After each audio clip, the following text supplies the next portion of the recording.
अपने सपनों को सच करने के लिए आज से बेहतर कोई समय नहीं। Hello student, welcome to Pratibha academy classes. मैं assistant professor doctor Pratibha Singh. बच्चों, आज जो आप लोगों की क्लास होगी वो क्लास बीपीएससी टीआरई 4 की चौथी क्लास है, जिसमें हम लोग पूर्व मध्यकाल, जिसे हम भक्ति काल के नाम से जानते हैं, इस टॉपिक को काफी विस्तार पूर्वक पढ़ेंगे। इस क्लास को देखने के बाद अगर आप सभी के एग्जाम में भक्ति काल टॉपिक से किसी भी प्रकार का कोई भी प्रश्न आता है, उसे आप काफी आसानी से हल कर लेंगे। और इससे पहले भी मैंने जो 2 से 3 क्लासेस पढ़ाई है, उन क्लासेस को आप लोग जरूर देख लीजिएगा। मैंने बीपीएससी टीआरई 4 के नाम से एक प्लेलिस्ट बना दिया है, उसमें आप लोगों को सारी क्लासेस सीक्वेंस वाइज देखने को मिल जाएगी। तो जो भी स्टूडेंट इस चैनल पर नए हैं या फिर इस क्लास को पहली बार देख रहे हैं, आप लोग चैनल को सब्सक्राइब कर बेल आइकन प्रेस करना ना भूलें, जिससे आप सभी को टाइम टू टाइम क्लास की अपडेट और नोटिफिकेशन मिलती रहे। और इस क्लास को अपने दोस्तों के साथ शेयर करना ना भूलें। तो चलिए आज की क्लास को स्टार्ट करते हैं। पहले देखिए पूर्व मध्यकाल, जिसे हम भक्ति काल के नाम से जानते हैं। मध्यकाल को 2 खंडों में विभक्त किया गया है। पहला है पूर्व मध्यकाल, दूसरा है उत्तर मध्यकाल। ठीक है।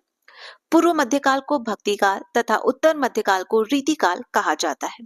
और इस पैराग्राफ को याद रखिएगा, प्रश्न आ जाएगा कि इनमें से किसे पूर्व मध्यकाल कहा जाता है या फिर किसे उत्तर मध्यकाल कहा जाता है, तो आपको पता होना चाहिए।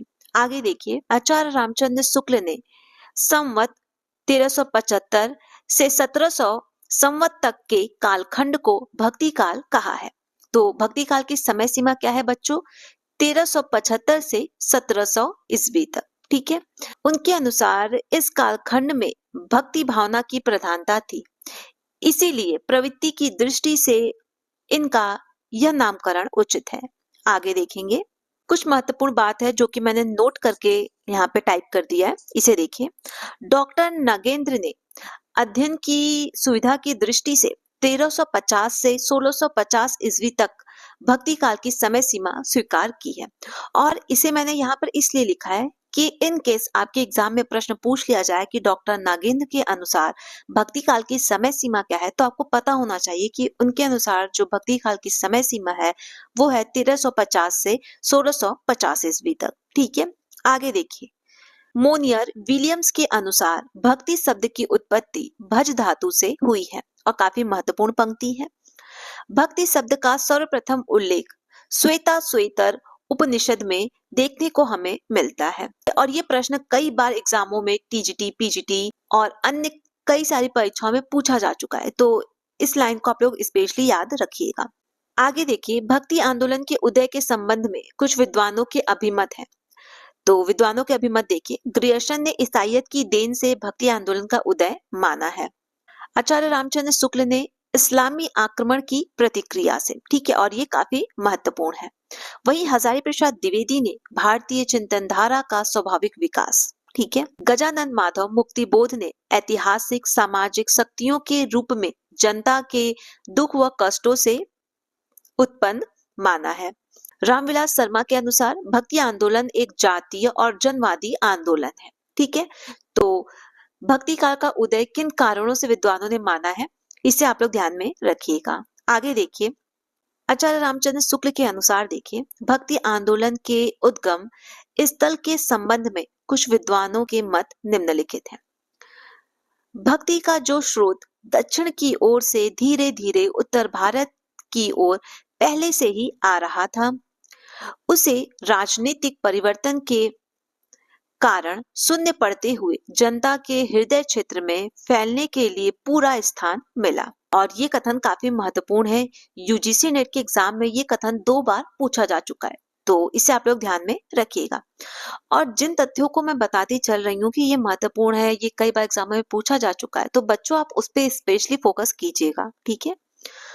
बाकी ये पीडीएफ फ्री ऑफ कॉस्ट आपको मेरे टेलीग्राम चैनल पे देखने को मिल जाएगा, जिसका लिंक मैंने कमेंट बॉक्स में पिन कर दिया है। पर जब मैं पढ़ा रही हूँ तो आप साथ ही साथ अपने नोट्स भी बनाते चले। आगे देखते हैं। अब इस पंक्ति को देखिए, ये पंक्ति यूपी पीजीटी के एग्जाम में पूछा जा चुका है। ठीक है। भक्ति द्रविड़ उपजी लाए रामानंद, प्रगट किया कबीर ने 7 दीप 9 खंड। और ये कथन किसका है? कबीरदास का। ठीक है। आगे देखिए, हजारी प्रसाद द्विवेदी के अनुसार लेकिन जोर देकर कहना चाहता हूँ कि अगर इस्लाम नहीं आया होता तो भी इस साहित्य का 12 आना वैसा ही होता जैसा आज है। और ये कथन बहुत इंपॉर्टेंट है, वेरी इंपॉर्टेंट, ठीक है। तो इससे आप लोग स्पेशली ध्यान में रखिएगा। जॉर्ज ग्रियर्सन ने भक्ति काल को हिंदी साहित्य का स्वर्ण युग कहा है और ये प्रश्न कई बार परीक्षाओं में पूछा जा चुका है। आगे देखिए, रामविलास शर्मा ने भक्ति काल को लोक जागरण नाम से पुकारा है। हजारी प्रसाद द्विवेदी ने भक्ति आंदोलन को लोक जागरण की संज्ञा दी है। तो अब हम लोग देखेंगे कि निर्गुण धारा के ज्ञानश्री शाखा को विद्वानों ने क्या क्या नाम दिया है, ठीक है। इससे भी प्रश्न पूछे जाते हैं। तो रामचंद्र शुक्ल ने ज्ञानश्री शाखा नाम दिया है। हजारी प्रसाद द्विवेदी ने निर्गुण भक्ति कहा है। राम कुमार वर्मा ने संत काव्य कहा है। परशुराम चतुर्वेदी ने संत काव्य कहा है। वहीं गणपति चंद्र गुप्त ने भी संत काव्य कहा है। आगे देखिए, संत काव्य धारा के प्रथम कवि कौन से हैं, ठीक है। रामचंद्र शुक्ल के अनुसार संत काव्य धारा के प्रथम कवि हैं कबीरदास। हजारी प्रसाद द्विवेदी के अनुसार संत काव्य धारा के प्रथम कवि हैं कबीरदास। गणपति चंद्र गुप्त के अनुसार संत काव्य धारा के प्रथम कवि हैं नामदेव। रामकुमार वर्मा के अनुसार संत काव्य धारा के जो प्रथम कवि हैं वो हैं नामदेव। और रामस्वरूप चतुर्वेदी के अनुसार कबीरदास संत काव्य धारा के प्रथम कवि माने गए हैं। आचार्य रामचंद्र शुक्ल ने लिखा है, निर्गुण मार्ग के निर्दिष्ट प्रवर्तक कबीरदास ही थे। आगे देखिए, आचार्य रामचंद्र शुक्ल ने लिखा है, निर्गुण मार्ग के निर्दिष्ट प्रवर्तक कबीरदास ही थे। हिंदी में भक्ति साहित्य की परंपरा का प्रवर्तन नामदेव ने किया।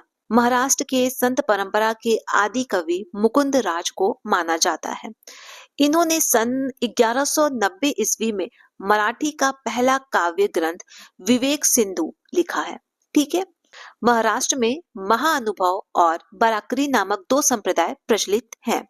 महाअनुभव संप्रदाय के प्रवर्तक चक्रधर और बराकरी संप्रदाय के मूल प्रवर्तक संत पांडुलिक माने जाते हैं, किंतु ऐतिहासिक दृष्टि से बराकरी संप्रदाय के प्रथम उन्नायक संत ज्ञानेश्वर थे।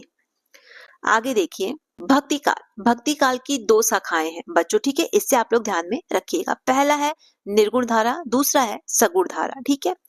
अब निर्गुण धारा के अंतर्गत ज्ञानश्री शाखा जिसे हम संत काव्य कहते हैं, दूसरा है प्रेमाश्रय शाखा जिसे हम सूफी काव्य कहते हैं, ठीक है। उसके बाद सगुण धारा है जिसको दो भागों में बांटा गया है। पहला है राम काव्य, दूसरा है कृष्ण काव्य, ठीक है। अब यहीं से प्रश्न बनना स्टार्ट हो जाते हैं। प्रश्न आ जाएगा कि ज्ञानश्री शाखा यानी संत काव्य के अंतर्गत कौन से कवि आते हैं, ठीक है। किस प्रकार की रचनाएं लिखी जाती है, किस प्रकार की भाषाएं थी। वही सूफी काव्य की कौन कौन सी महत्वपूर्ण रचनाएं हैं, सूफी काव्य के अंतर्गत कौन से कवि आते हैं, ठीक। और राम काव्य के अंतर्गत कौन से कवि आते हैं, जैसे राम काव्य के सबसे प्रसिद्ध कवि हैं आपके तुलसीदास, ठीक है। वहीं कृष्ण काव्य के प्रसिद्ध कवि आ जाते हैं आप लोगों के सूरदास। तो इसी प्रकार के प्रश्न घुमा फिरा के एग्जाम में पूछे जाते हैं। तो इस क्लास को देखने के बाद आपके A to Z जितने भी कॉन्सेप्ट होंगे वो काफी अच्छे से क्लियर हो जाएंगे। आगे देखिए, आचार्य रामचंद्र शुक्ल ने भक्ति काल का वर्गीकरण दो धाराओं में किया है। पहला है निर्गुण धारा, दूसरा है सगुण धारा। निर्गुण धारा को पुनः दो काव्य धाराओं में विभाजित किया गया है। पहला है संत काव्य धारा, दूसरा है सूफी काव्य धारा में विभक्त किया गया है। जबकि सगुण धारा को राम काव्य धारा और कृष्ण काव्य धारा में बांटा गया है। इन चारों धाराओं का प्रतिनिधित्व करने वाले प्रमुख चार कवि हैं, ठीक है। अब वो चार कवि कौन कौन से हैं ये आपको पता होना चाहिए। तो आगे देखिए, कबीरदास जो कि संत काव्य धारा या ज्ञानश्री शाखा के प्रतिनिधित्व कवि हैं, जैसी सूफी काव्य धारा या प्रेमाश्रय शाखा के प्रतिनिधि कवि हैं। तुलसीदास राम काव्य धारा के, वहीं सूरदास कृष्ण काव्य धारा के, जैसा कि अभी मैंने थोड़ी देर पहले आप लोगों को बताया था। अब हम लोग देखेंगे निर्गुण भक्ति के जो महत्वपूर्ण तथ्य हैं या फिर जो महत्वपूर्ण बातें हैं जिनसे प्रश्न पूछे जाते हैं वो हम वन लाइनर के रूप में देखेंगे, ठीक है। निर्गुण भक्ति के अंतर्गत ईश्वर को निराकार घट घट व्यापी सूक्ष्म माना गया है। आगे देखिए, निर्गुणोपासना में भक्ति का आलंबन निराकार है, फलतः वह जन साधारण के लिए ग्रहणशील नहीं है, ठीक है। सामान्यतः निर्गुण भक्ति का संबंध ज्ञान मार्ग से जोड़ा जाता है, ठीक है। निर्गुण भक्ति में गुरु को विशेष महत्व प्राप्त है। निर्गुण एवं निराकार ब्रह्म से भावनात्मक संबंध जोड़कर रहस्यवाद को काव्य में निर्गुण परंपरा के भक्त कवियों ने स्थान दिया है। ईश्वर के नाम की महत्ता पर निर्गुण भक्त कवियों ने भी बल दिया है। निर्गुण भक्ति में माधुर्य भाव का समावेश होने पर रहस्यवाद का उदय होता है। संत काव्य का मूल आधार शंकर का अद्वैत दर्शन है और काफी महत्वपूर्ण लाइन है। ठीक है, निर्गुण भक्ति में सहज साधना पर बल दिया गया है। संतों ने नाम जप पर विशेष बल दिया है। नाम ही भक्ति और मुक्ति का दाता है। वे मानसिक भक्ति पर बल देते हैं जो पूर्णतः आडंबर विहीन होते हैं। निर्गुण भक्ति में प्रेम को विशेष महत्ता दी गई है। अब हम लोग देखेंगे प्रमुख वैष्णव आचार्य कौन कौन से हैं। वैष्णव भक्ति को स्थापित करने वाले आचार्यों का काल 11वीं शताब्दी से 16वीं शताब्दी तक है। ठीक है, तो इसे याद रखिएगा कि वैष्णव भक्ति को स्थापित करने वाले जो आचार्य हैं उनका समय 11वीं शताब्दी से 16वीं शताब्दी तक का रहा है। ठीक है, तो आगे देखिए रामानुजाचार्य। ठीक है, रामानुजाचार्य का जो समय है वो 1017 से 1127 ईस्वी है। ये राम को विष्णु का अवतार मानते हैं। रामानुजाचार्य के जो सिद्धांत है वो है विशिष्ट द्वैतवाद। ठीक है, वे भक्ति को मुक्ति का साधन मानते हैं। वे जीव को दास और ईश्वर को स्वामी मानते हैं। भगवान की शरण में दास्य भाव से जाकर जीवात्मा का कल्याण होता है। उनके द्वारा प्रवर्तित संप्रदाय को श्री संप्रदाय भी कहा जाता है। रामानुजाचार्य से सर्वाधिक प्रभावित हिंदी कवि गोस्वामी तुलसीदास हैं। आगे देखिए माधवाचार्य। माधवाचार्य का जन्म 1199 में दक्षिण भारत के बेलीग्राम में हुआ था। इनका दीक्षांत नाम आनंद तीर्थ था। ठीक है, याद रखिएगा कि माधवाचार्य का दीक्षांत नाम आनंद तीर्थ था। 8 मंदिरों का निर्माण कराने वाले माधवाचार्य ने वैष्णव भक्ति के प्रचार में विशिष्ट योगदान दिया। इनका मत द्वैतवाद था। ठीक है, इन्होंने अद्वैतवाद का घोर विरोध किया। ये जगत को सत्य मानते हैं तथा ईश्वर और जीव में भेद नहीं मानते। इनके द्वारा प्रवर्तित संप्रदाय का नाम ब्रह्म संप्रदाय है। ठीक है, आगे देखिए विष्णु स्वामी। डॉक्टर भंडारकर के अनुसार इनका समय 13वीं शताब्दी है। ठीक है, और सभी आचार्यों का समय बच्चों आप लोग याद रखिएगा। ठीक है, जब सीक्वेंस वाले प्रश्न आते हैं तो उस समय कब किस आचार्य का जन्म हुआ है वो काफी जरूरी होता है। ठीक है, प्रश्न को हल करने के लिए। ये ईश्वर को सच्चिदानंद स्वरूप मानते हैं। ये लाइन गलत हो गई बच्चों। ठीक है, आगे देखिए माया ईश्वर के अधीन रहती है। इनके प्रमुख शिष्य हैं वल्लभाचार्य। इन्होंने विष्णु स्वामी संप्रदाय का प्रवर्तन किया। दार्शनिक दृष्टि से इनका सिद्धांत शुद्ध द्वैतवाद कहलाता है। इनकी ही मान्यताओं को वल्लभाचार्य जी ने ग्रहण किया। आगे देखिए निम्बार्काचार्य। डॉक्टर भंडारकर के अनुसार इनका समय है 1162 ईस्वी के आसपास माना गया है। इनका दार्शनिक मत है द्वैतवाद या भेदा भेदवाद कहलाता है। जीव अंश है तथा ब्रह्म अंशी। जीव अल्पज्ञा है। भक्ति ही मुक्ति का साधन है। कृष्ण विष्णु के अवतार हैं। राधा कृष्ण के युगल उपासना का विधान इस संप्रदाय में है। स्वामी हरिदास का सखी संप्रदाय इसी संप्रदाय की एक शाखा है। ठीक है, आगे देखेंगे वल्लभाचार्य। वल्लभाचार्य जी का जन्म 1469 ईस्वी में रायपुर जिले के चंपारण गांव में हुआ। ये तेलंग ब्राह्मण थे।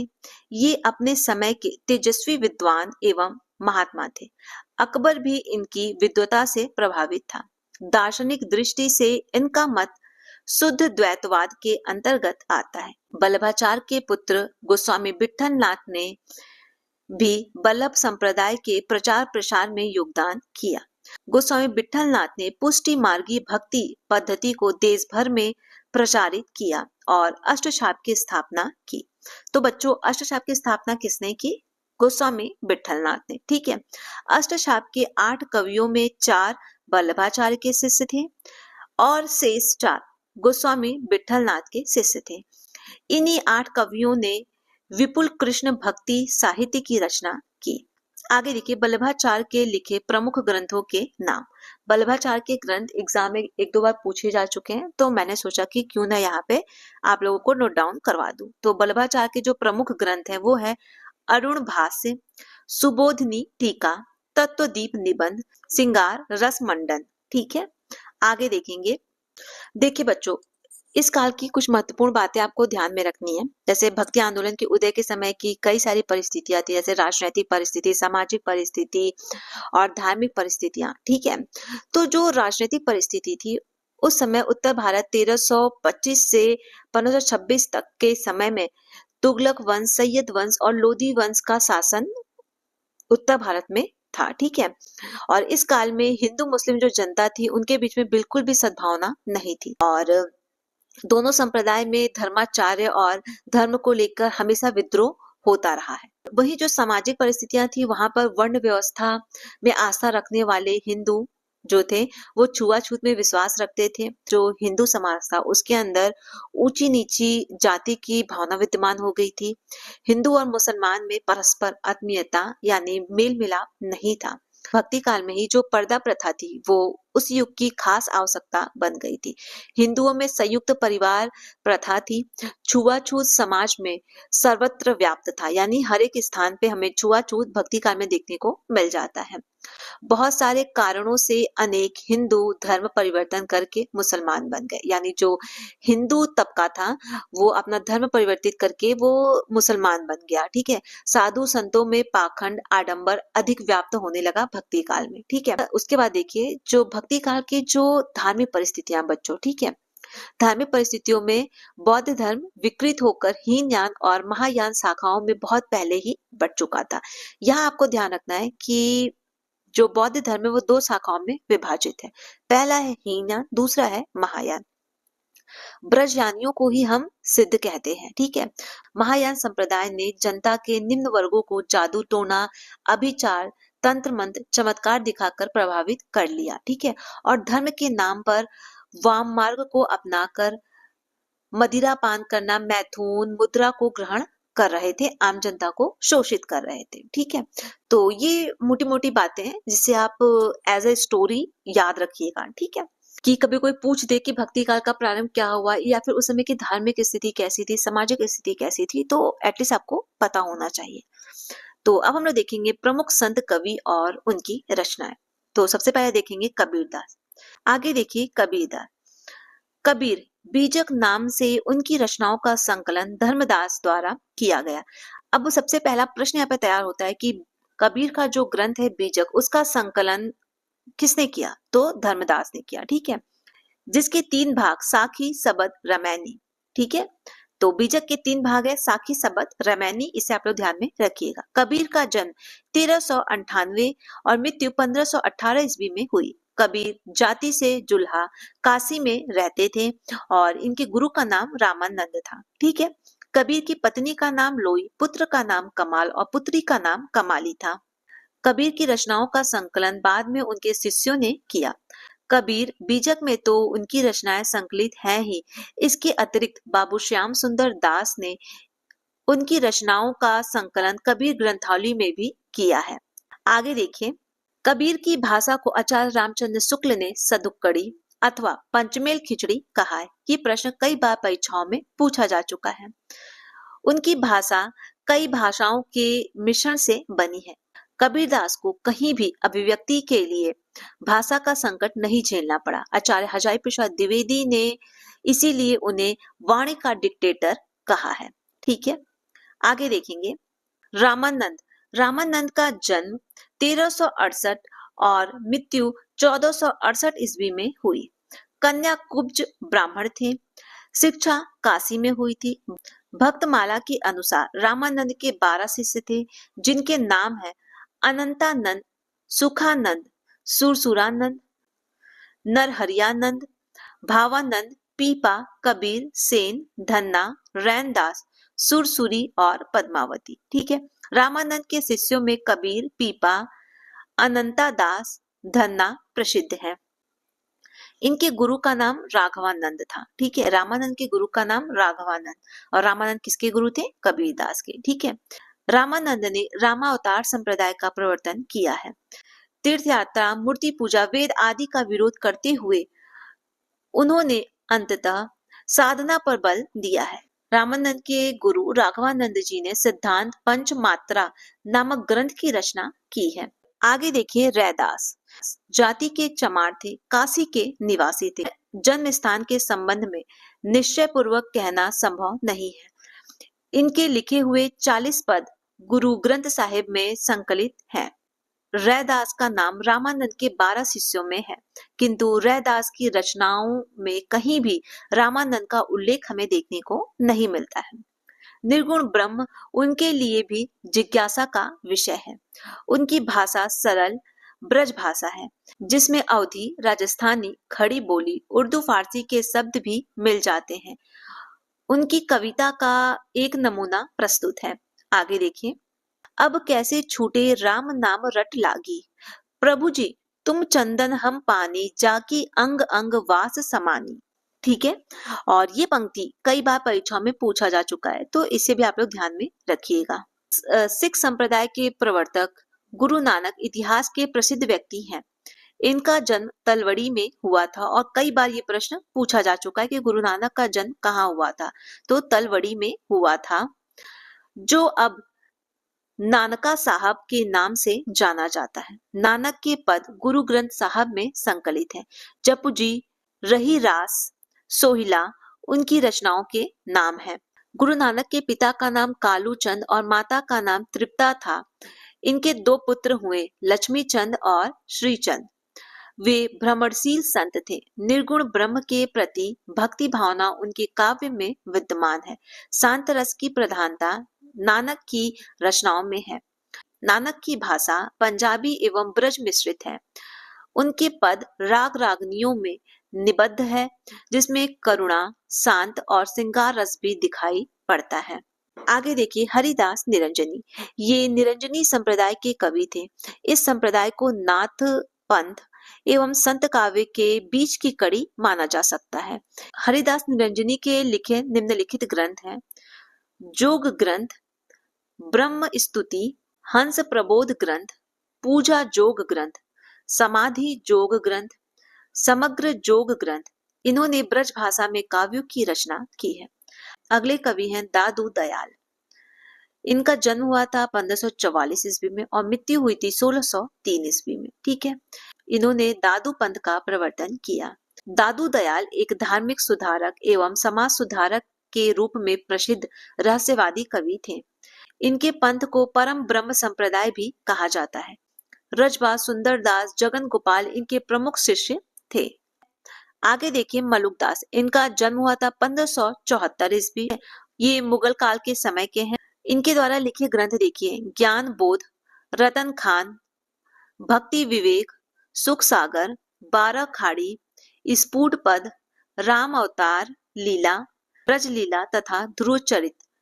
आलसियों के लिए महामंत्र इन्हीं के द्वारा रचा गया है, और वो महामंत्र कौन सा है, कई बार परीक्षाओं में पूछा जा चुका है। इसे देखिए: अजगर करे ना चाकरी, अजगर करे ना चाकरी, पंछी करे ना काम, दास मलुक कह गए सबके दाता राम। आगे देखिए, सुंदरदास। ठीक है, ये दादू दयाल के शिष्य थे और प्रतिभाशाली कवि थे।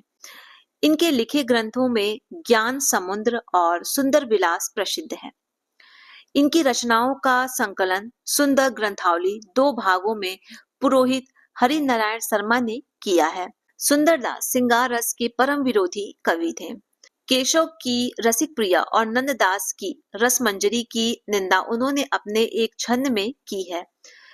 उनकी रचना ब्रज भाषा में हमें देखने को मिलती है। ठीक है, प्रश्न आ जाएगा कि सुंदरदास की भाषा किस प्रकार की है, तो आपको पता होना चाहिए कि इनकी भाषा ब्रज भाषा मिश्रित है। ठीक है, तो इस प्रकार भक्ति काल के जो भी प्रमुख कवि थे, उनकी कौन कौन सी महत्वपूर्ण रचनाएं हैं, उनका जन्म कब हुआ, वो किस संप्रदाय से संबंधित हैं और उनके गुरु कौन है, ये सब हम लोगों ने काफी अच्छे से पढ़ लिया। अब हम लोग देखेंगे संत काव्य की प्रमुख विशेषताएं। ठीक है, संत काव्य भाव प्रधान है, कला प्रधान नहीं। कविता करना इनका लक्ष्य था। कविता तो इनके उपदेशों का साधन मात्र था। संत कवियों में जो प्रमुख कबीरदास है, वो भक्त और कवि बाद में है। सबसे पहले एक समाज सुधारक है। ठीक है, संत कवि निर्गुणोपासक थे। वे ईश्वर को निर्गुण, निराकार, अविनाशी एवं सर्वव्यापी मानते हैं। कभी कभी वे निर्गुण को राम, गोविंद, हरि आदि नामों से भी पुकारते हैं। आगे देखिए, संत काव्य में अद्वैतवादी दर्शन को स्थान मिलता है। किसको स्थान मिलता है? अद्वैतवादी दर्शन को। इनकी दार्शनिक मान्यताएं शंकर के अद्वैत दर्शन से प्रभावित है। संत कवियों ने बाह्य आडंबर का खंडन किया है। संत कवियों का नारी विषयक जो दृष्टिकोण है वो असंतुलित एवं अतिवादित है। ठीक है, आगे देखिए, संत काव्य में अलंकारों का प्रयोग चमत्कार प्रदर्शन के लिए ना होकर भावों के उत्कर्ष के लिए हुआ है। संत काव्य में शांत रस की प्रधानता हमें देखने को मिलती है। तो बच्चों, इस प्रकार भक्ति काल से संबंधित जितने भी महत्वपूर्ण तथ्य थे वो सब मैंने आप लोगों को काफी अच्छे से पढ़ा दिया है। भक्ति काल के संबंध में विद्वानों के क्या कथन रहे हैं, भक्ति काल के कौन कौन से महत्वपूर्ण कवि हैं, उनकी कौन सी रचनाएं हैं, उनका जन्म कब और कहाँ हुआ, वो किस संप्रदाय से संबंधित है, इन्हीं सब टॉपिक से एग्जाम में प्रश्न आते हैं और इन सभी टॉपिक को मैंने काफी अच्छे से आप लोगों को पढ़ा दिया है। अगर आप लोग इस वीडियो को 1 से 2 बार देख लेते हैं तो भक्ति काल टॉपिक से संबंधित अगर एक भी प्रश्न आपके एग्जाम में आता है तो उससे आप काफी आसानी से हल कर लेंगे। और ये क्लास आप लोगों को कैसा लगा आप लोग कमेंट करके जरूर बताइएगा और इस क्लास को ज्यादा से ज्यादा अपने दोस्तों के साथ शेयर करना, चैनल को सब्सक्राइब कर बेल आइकॉन प्रेस करना ना भूलें, जिससे आप सभी को टाइम टू टाइम क्लास की अपडेट और नोटिफिकेशन मिलती रहे। किसी भी प्रकार का कोई भी डाउट होता है तो आप मुझे कमेंट कर सकते हैं या फिर कमेंट बॉक्स में मैंने अपने इंस्टाग्राम का लिंक पिन कर दिया है, तो वहां पर भी आप मुझे डायरेक्ट मैसेज कर सकते हैं। और आज की क्लास में मैंने ये जो पीडीएफ पढ़ाया है, ये पीडीएफ आप लोगों को मेरे टेलीग्राम चैनल पे देखने को मिल जाएगा, जिसका लिंक मैंने कमेंट बॉक्स में पिन कर दिया है। Thank you.